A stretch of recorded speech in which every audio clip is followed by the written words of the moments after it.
வாலிபனே, இது உனக்கானது. உன்னை குறித்த கர்த்தரின் பார்வையை பற்றி சொல்லுகிறேன், கொஞ்சம் காது கொடுத்து கேட்டுப்பார்.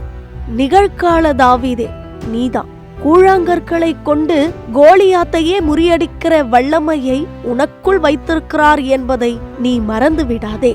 சூறை செடியின் மீது படுத்துக் கொண்டிருக்கும் எலியாவே, நீ போக வேண்டிய தூரம் வெகு தூரம் என்பதை அறியாமல் புறப்படாமல் இருக்காதே. பாதை மாறி சென்று கொண்டிருக்கும் யோனாவே, பரிசுத்த தேவனின் சித்தத்தை செய்வதற்கு உடனே உன்னை ஒப்புக்கொடு. கண்களின் இச்சையினால் பிடிப்பட்டிருக்கிற சிம்சோனே, கர்த்தர் உன்னை கொண்டே இஸ்ரவேலை ரட்சிக்க விரும்புகிறார் என்பதை அறிந்து கொள். ஆடுகள் மேய்த்தவனை அரசனாய் மாற்றினவரோ இயேசுதான். அற்பமாய் எண்ணப்பட்டவனை அதிபதியாய் மாற்றினவரோ இயேசுதான். எரிகோவின் மதிலை இடித்தவரோ அவர்தான்.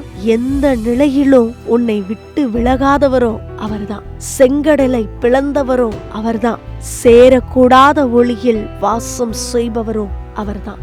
அவர் வந்ததோ உனக்காக தான், அவர் தன்னை தந்ததோ உனக்காக தான். விட வேண்டியதை விற்று விண்ணவரை பற்றிக்கொள். காலம் கடைசி, இனி வரும் காலம் எழுப்புதலின் காலம். இதை கேட்டுக்கொண்டு நேரத்தை வீணடிக்காமல் எழும்பிடு. நீ இயேசுவுக்காக